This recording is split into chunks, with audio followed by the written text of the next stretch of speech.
Póstulasaga 19. kafli. Meðan Apollos var í Kórintu fór Páll upplöndin og kom til Efesus. Þar hitti hann fyrir nokkra lærisveina. Hann sagði við þá: Fenguð þér heilagan anda þér tókuð trú? Þeir svöruðu: Nei, við höfum ekki einu sinni heyrt að heilagur andi sé til. Hann sagði: Upp á hvað þér þá skýrðir? Þeir sögðu: Skýrn Jóhannesar. Þá mælti Páll: Jóhannes skýrði iðrunarskýrn og sagði lýðnum að trúa á þann sem á eftir sig kæmi, og það á Jesú. Þegar þeir heyrðu þetta, létu þeir skýrast til nafns drottins Jesú. Páll hefði lagt hendur yfir þá, kom heilagur andi yfir þá, og þeir töluðu tungum og spáðu. Þessir menn voru alls 12. Páll sótti nú samkundu í 3 mánuði og talaði þar djarflega og reyndi að sannfæra menn Guðs ríki. En nokkrir brynjuðu sig og vildu ekki trúa. Þegar þeir tóku að illmæla veginum í áheyrn fólksins, sagði Páll skili við þá, greindi lærisveinana frá þeim og síðan talaði hann daglega í skóla Týranusar. Þessu fór fram í 2 ár, svo allir þeir sem í Asíu bjuggu heyrðu orð drottins, bæði gyðingar og Grikkir. Guð gjörði óvenjulega kraftaverk fyrir hendur Páls. Það bar við að menn lögðu dúka og flíkur af Páli á sjúka og hurfu þá veikindi þeirra og illir andar fóru út af þeim. En nokkrir gyðingar fóru og frömdu andasæringar, tóku og fyrir að nefna nafn drottins Jesú yfir þeim höfðu illa anda. Þeir sögðu: Ég særi yður við Jesú þann sem Páll predikar. Þeir þetta frömdu voru 7 synir gyðings nokkurs Skefa æðstaprests. En illandir sagði þá við það: Jesú þekki ég og Páll kannast ég við, en hverjir eru þér? Og maðurinn sem illandin var í flaug á þá, keyrði þá alla undir sig og lék þá svo hart að þeir flýðu naktir og særðir úr húsinu. Þetta var kunnugt öllum Efesusbúum, bæði gyðingum og Grikkjum, og ótta sló á þá alla og nafn drottins Jesús varð miklað. Margir þeirra sem trú hefðu tekið komu, gjörðu játningu og sögðu frá athæfi sínu, og allmargir farið höfðu með kukl, komu með bækur sínar og brenndu þær að öllum ásjáandi. Þær voru samtals virtar á 15.000 silfurpeninga. Þannig breytist orð drottins út og eldist í krafti hans. Þá þetta var garð gengið, tók Páll þá ákvörðun að ferðast Makedóníu og Akkeu og fara síðan til Jerúsalem. Hann sagði: Þegar ég hef verið þar, ber mér líka að sjá Róm. Hann sendi 2 aðstoðarmenn sína, þá Tímóteus og Erastus til Makedóníu, en dvaldist sjálfur tíma í Asíu. Í þann tíma urðu miklar æsingar út af veginum. Demetrius hét maður og var silfursmiður. Bjó hann til Artemisar musteris úr silfri og veitti smiðum litla atvinnu. Hann stefndi þeim saman og öðrum sem að slíku unnu og sagði: Góðir menn, þér vitið að velmegun vor hvílir á þessari atvinnu, og þér sjáið og heyrið að Páll þessi hefur með fortölum sínum snúið fjölda fólks, ekki einungis í Efesus, heldur nær gjörvalla Asíu. Hann segir að eigi sé það neinir guðir sem með höndum gjörðir. Og nú horfir þetta ekki einungis iðnvoru til smánar, heldur einnig til þess að helgidómur hinnar miklu gyðju Artemisar verði einskis virtur og að hún, sem öll Asía og heimsbyggðin dýrkar, verði svipt tign sinni. Þeir heyrðu þetta, urðu þeir afar reiðir og æptu: Mikil Artemis Efesus manna, og öll borgin komst í uppnám. Menn þustu hver annan til leikvangsins og þrifu með sér þá Gaius og Aristarkus, förunauta Páls úr Makedóníu. En Páll vildi ganga inn í mannþröngina, leyfðu lærisveinarnir honum það ekki. Nokkrir höfðingjar skattlandsins sem voru vinir hans sendu einnig til hans og báðu hann að hætta sér ekki á leikvangin. Menn hrópuðu nú sitt hver því að mannsöfnuðin var í uppnámi og vissu fæstir hvers vegna þeir voru samankomnir. Nokkrir í mannþrönginni töldu það vera vegna Alexanders því að gyðingar ýttu honum fram. En Alexander benti til hljóðs með hendinni og vildi verja mál sitt fyrir fólkinu. Þegar menn urðu þess vísir að hann var gyðingur, lustu allir upp einu ópi og hrópuðu í nærfellt 2 stundir: Mikil Artemis Efesus manna. En borgarritarinn gat sefað fólkið og mælti: Efesusmenn, hver sá maður að hann viti ekki að borg Efesusmanna geymir musturinn hinna miklu Artemisar og steinin helga af himni? Þar sem enginn má gegn því mæla, beriður að vera stiltir og hrap ekki að neinu. Þér hafið dregið þessa menn hingað þótt þér hafið hvorki frammi helgispjöll né lastmælt gyðjuvori. Eigi nú Demetrius og smiðirinn sem honum fylgja sök við nokkur, þá þingdagar haldnir og til þess landstjórar. Eigist þér lög við En ef þér hafið annars að krefja, má gjöra út það á löglegu þingi. Við eigum á hættu að verða sakaðir uppreist fyrir þetta í dag og getum ekki bent á neitt tilefni sem gæti afsakað slík ólæti. Að svo meltu lét hann mannsöfnuðinn fara. Postulasagan 20. kapli. Þegar þessum látum linnti, sendi Páll eftir lærisveinunum uppörvaði þá og hvatti síðan og lagði af stað til Makedóníu. Hann fór nú þau héruð og uppörvaði menn með mörgum orðum. Síðan hélt hann til Grikklands.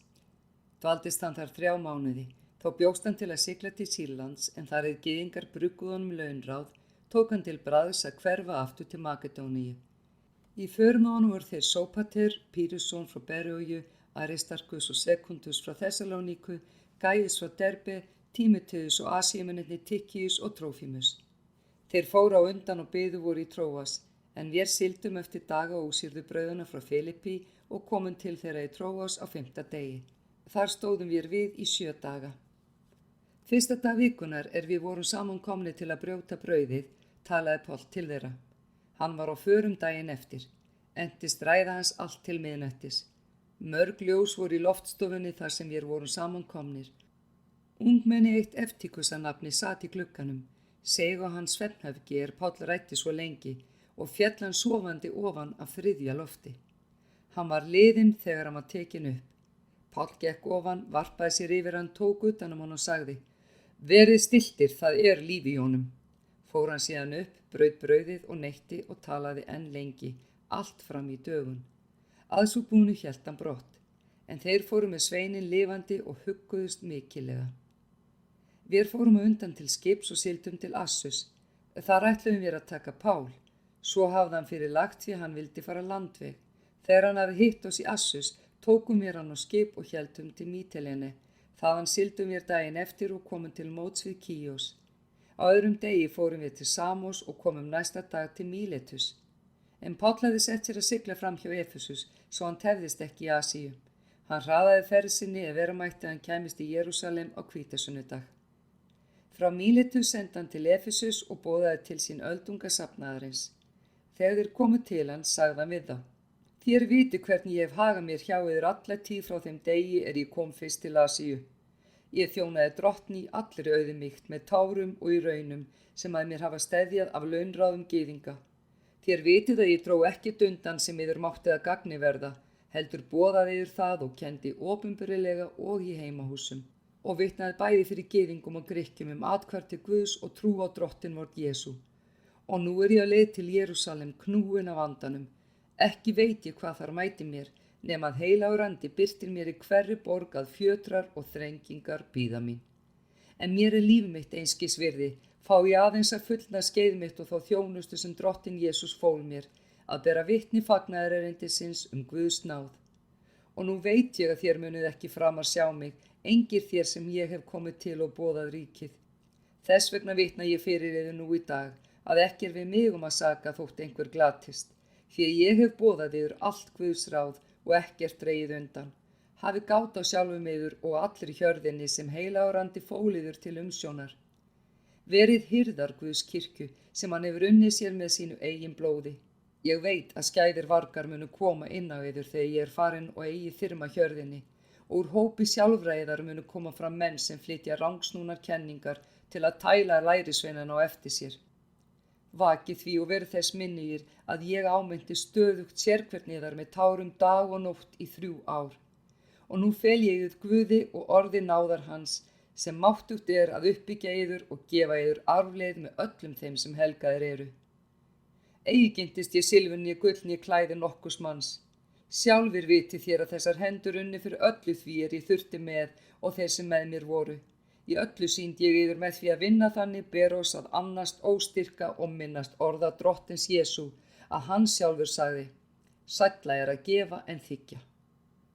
Þegar hann hafði þetta mælt, féll hann á kné og baðst fyrir ásamt þeim öllum.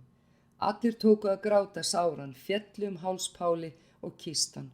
Mest var þeim þau orðans að þeir myndu aldrei framar sjá hann. Síðan fylgdu þeir honum til skips.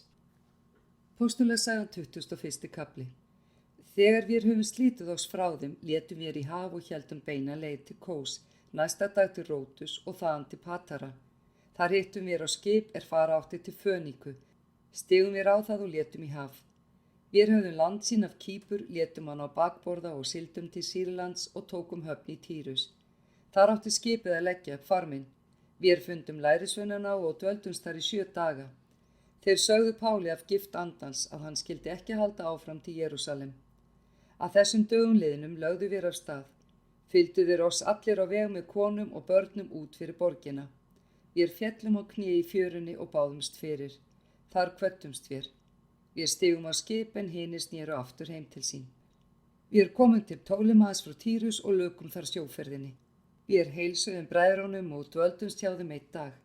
Daginn eftir fórum við þaðan og komum til Sesaríu, gengum inn í hús Filippusar trúboða sem var einn af þeim 7 og dvöldumst hjá honum.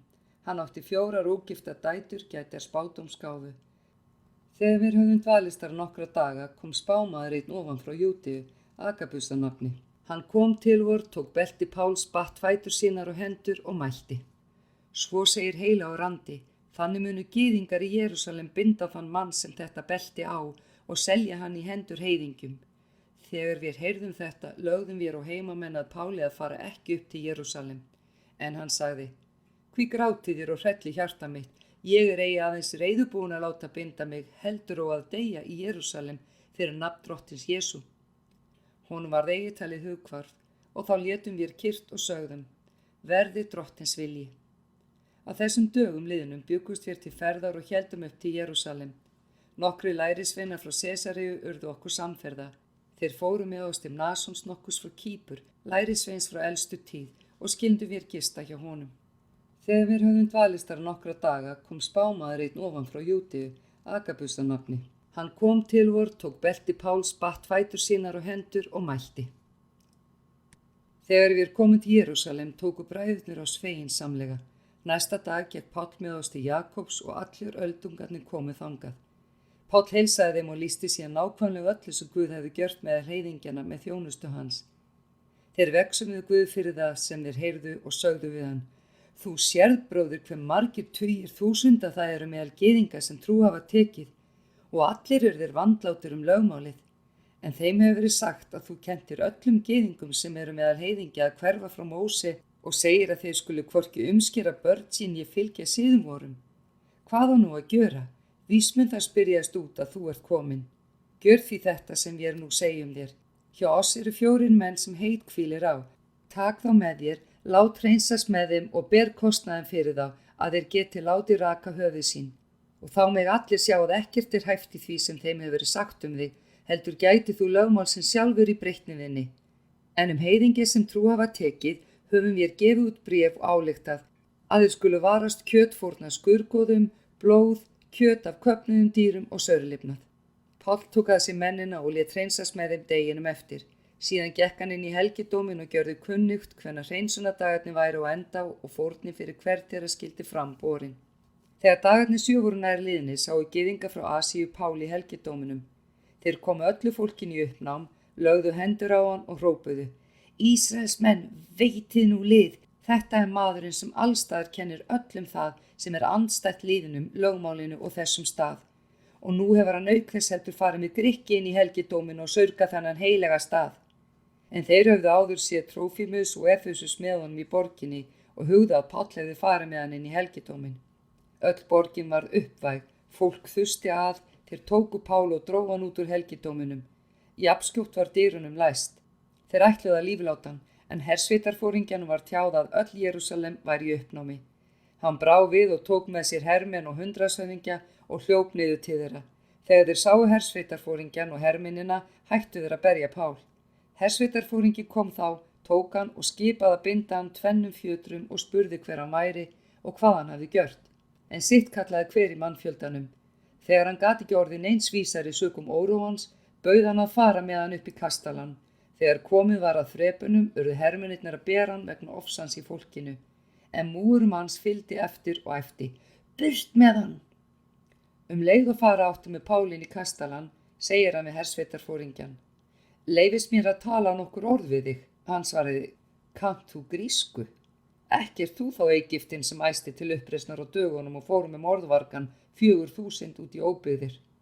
Páll sagði, Ég er gyðingur frá Tarsus í Kilikíu, borgari í ekki ómerkum bæ.